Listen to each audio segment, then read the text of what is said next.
வணக்கம் நண்பர்களே.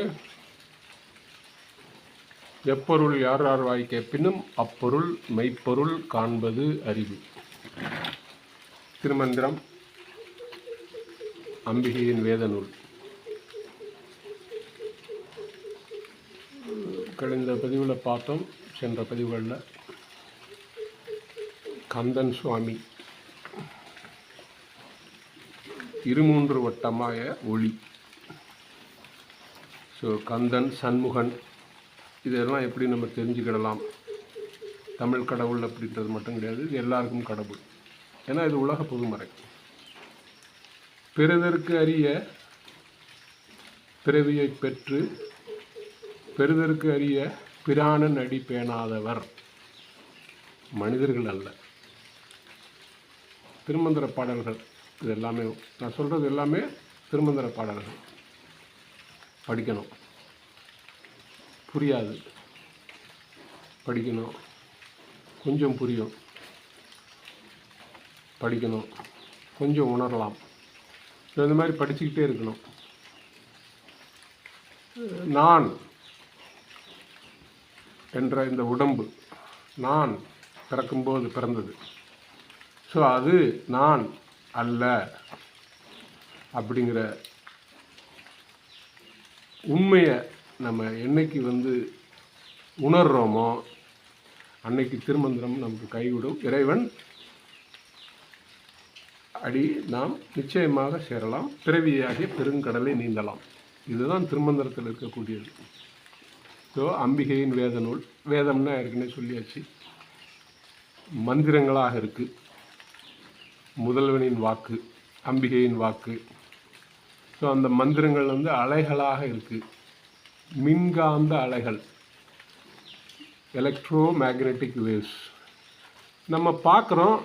இப்போ எனக்கு இந்த ஃபோனுக்கு இடையில் இருக்கிறது என்ன அப்படின்னு தெரியாது, பட் ஃபோன் தெரியும். ஸோ இது பார்க்கக்கூடியது வெளிச்சம், பார்க்க முடியாதது இருட்டு. ஸோ இந்த ஃபோனுக்கும் எனக்கும் கண்ணுக்கு இடையில் இருக்கிறது இருட்டு தான். ஏன்னா அது பார்க்க முடியாது நம்மளால், இதில் என்ன இருக்குதுன்னு. ஸோ அதுதான் மின்காந்த அலைகளில் என்ன இருக்குதுன்னு பார்க்க முடியாது. ஸோ இந்த இருள் நீங்கள் பெறணும். அதுக்கு நம்ம அருள் கண் வேண்டும்.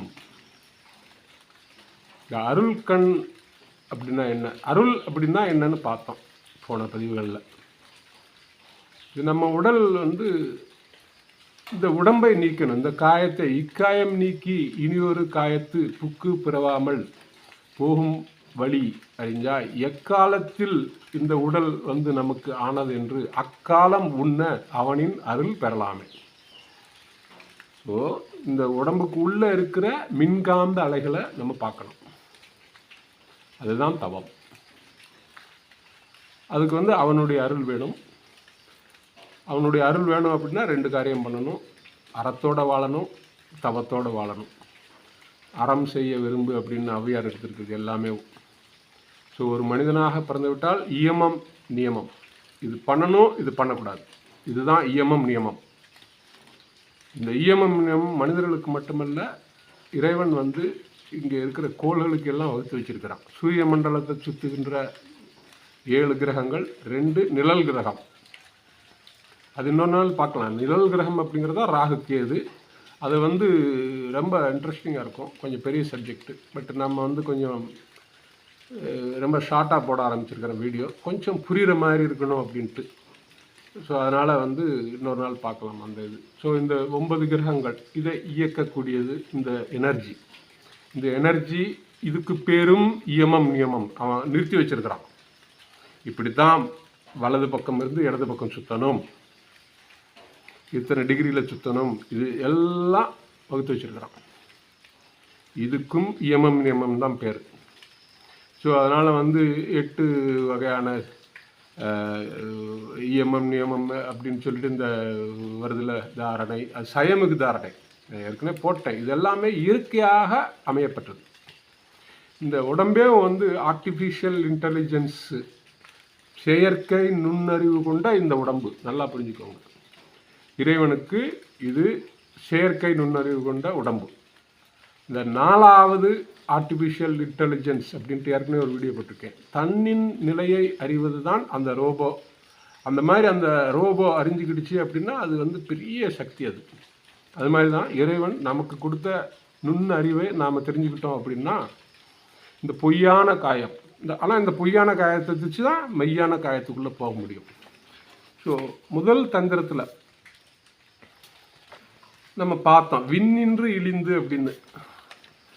முதல் தந்திரத்தில் விண்ணின்று இழிந்து அப்படின்னு தன்னின்ற தாளை தலைக்காவல் முன்வைத்து அப்படின்ட்டு. ஆமாம், வானத்திலிருந்து 7-8 நிலைகளுக்கு அப்புறம் இருக்கிற பேரொளி, அங்கே இருக்கிற உழப்பிலி நாதன் அவன் வந்து ஒரு செங்குத்தாக ஒரு கதிரை மட்டும் அனுப்பி இங்கே வந்து 5 பஞ்சபூதங்களும் அடங்கிய உயிர்களை படைக்கிறான்.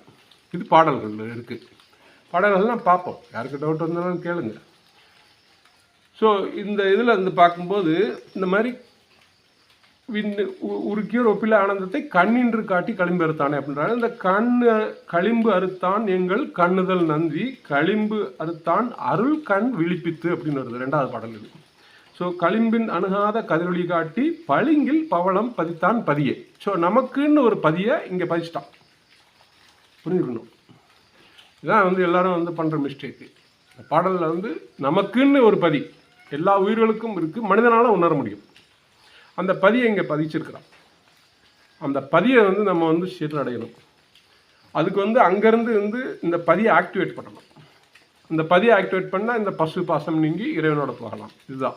ஸோ அவனின் தாள் பெரிய அருட்பெருஞ்சோதியினுடைய சிறிய துகள் தான் நம்ம. அதுக்கு வந்து உடம்பை கொடுத்து வச்சுருக்கிறாங்க, ஒரு ரோபோட்டிக் எக்ஸ்பிரனேஷன். அதான் வந்து இதில் வரும் பாருங்கள்.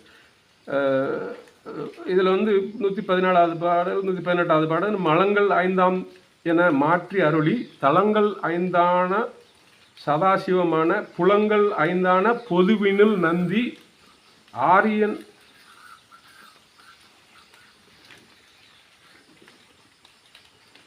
மழை பெய்யுது பார்ப்போம்.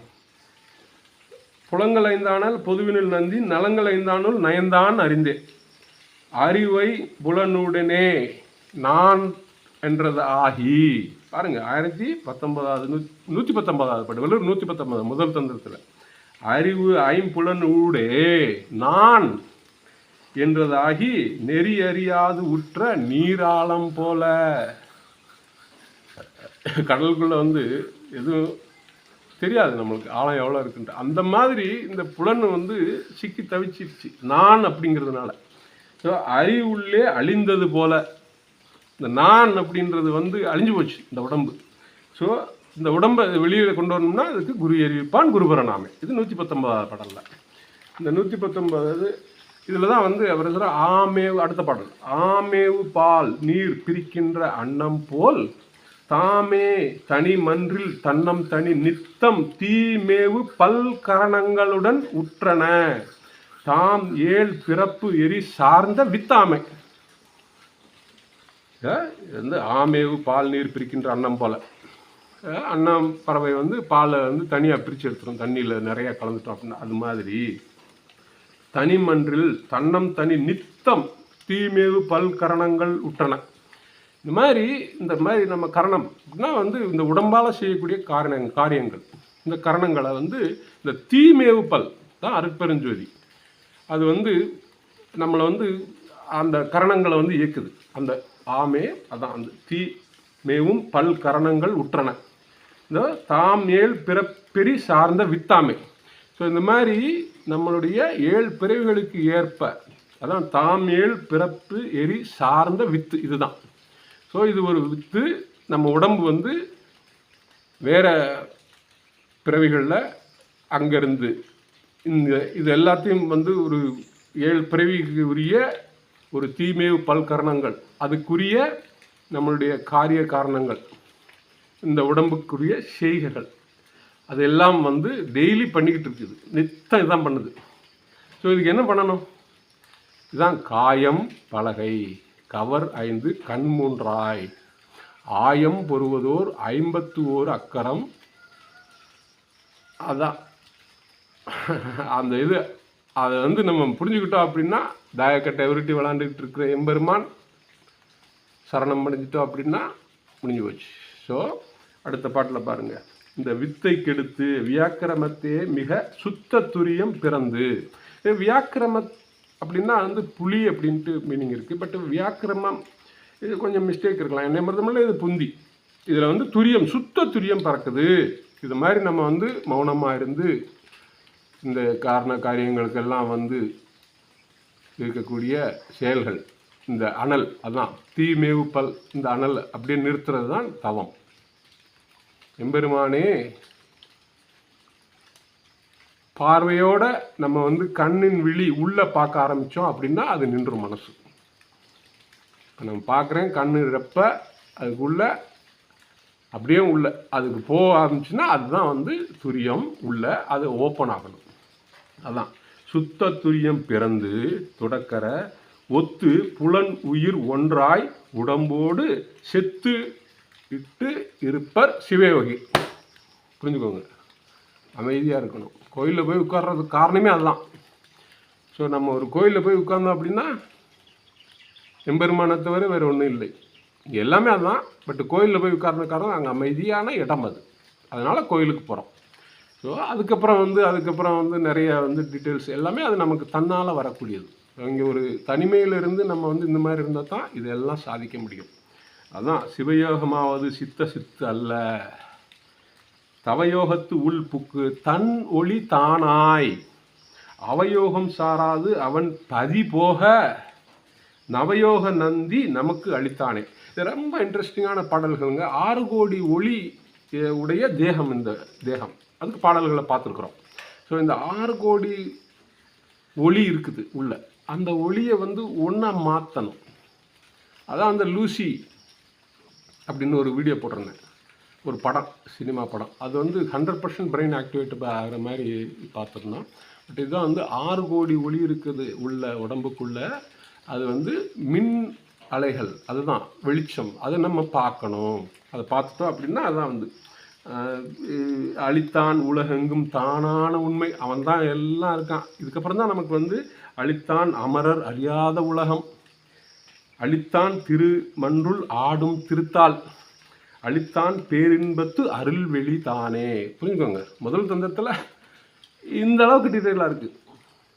இது நம்ம படிக்காமல், கடவுள் வாழ்த்து படிக்காமல், முதல் தந்திரத்தில் இந்த அளவுக்கு டீட்டெயிலாக இருக்கிற இந்த நான் என்ற அகந்தையை நீக்காமல், நமக்கு உள்ள இந்த மாதிரி உடம்புக்குள்ளே ஒளி இருக்குன்றது தெரியாமல் நம்ம இந்த புஸ்தகம் படித்தோம் அப்படின்னா இது நீர் மேலே எழுதின எழுத்து, அறிவு இல்லாமல்.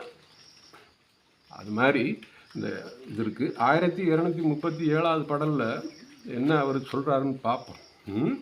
நான் தான் வந்து கொஞ்சம் இடத்துல நின்றனல் நேரிலையாளோடு நேர்பட ஒன்றிய உள்ளொளியாலே உணர்ந்து சென்ற பிராணிகள் சிந்தையில் வேண்டிய துன்றிடும் நாணங்கள் தோன்றிடும் அப்படிங்கிறாரு. அதாவது துன்றிய ஞானங்கள் தோன்றிடும். நமக்கு உள்ள உறங்கிக்கிட்டு இருக்கிற ஞானம் தோன்றும் அப்படிங்கிறார். ஸோ எனக்கு உள்ள உறங்கிக்கிட்டு இருக்க ஞானம் வந்து தோன்றுனா தான் நான் என்னுடைய எம்பெருமானை பார்க்க முடியும். அது மாதிரி தான் அவர் இது சொல்கிறார் 9வது பாடல் கடவுள் வாழ்த்துலேயும், என்னால் தொழப்படும் எம்மிறை மற்றவர் தம்மால் தொழப்படுவார் இல்லை. அது மாதிரி தான். ஸோ நமக்கு உள்ள உறங்கி கொண்டிருக்கிற இந்த உள்ளொலிக்குள்ளே உறங்கி கொண்டிருக்கிற ஞானத்தை வெளியே கொண்டு வரணும் அப்படின்னா அறம் செய்யணும். சும்மா இருங்க, கெட்டது செய்யாதீங்க. நம்மளை எல்லா மனிதர்கள் தவறுகள் வந்து சாத்தியம். அந்த தவறையெல்லாம் இனிமேலும் செய்யாமல், யாரும் வந்து தவறுகள் செய்யாத மனிதர்களே கிடையாது. ஸோ அந்த தவறுகளை இனிமேலும் செய்யாமல் டெய்லி கோயிலுக்கு போயிட்டு கும்பிட்டு, அதுதான் ஆரம்பத்து தவம். அதுக்கப்புறம் உள்ளே போயிட்டு இந்த மாதிரி எல்லாருக்கும் எல்லா அருளும் கிட்டும்படி அவன் வந்து அருள் கொடுப்பான். ஸோ அறமும் தவமும் அருள். ஸோ அருள் வேணும். கண்ணின் அருள் வந்து அது தன்னால் கிடைக்கும். ஸோ பார்ப்போம் நண்பர்களே. எப்பொருள் யார் யார் வாய் கேட்பினும் அப்பொருள் மெய்ப்பொருள் காண்பது அறிவு. நன்றி நண்பர்களே.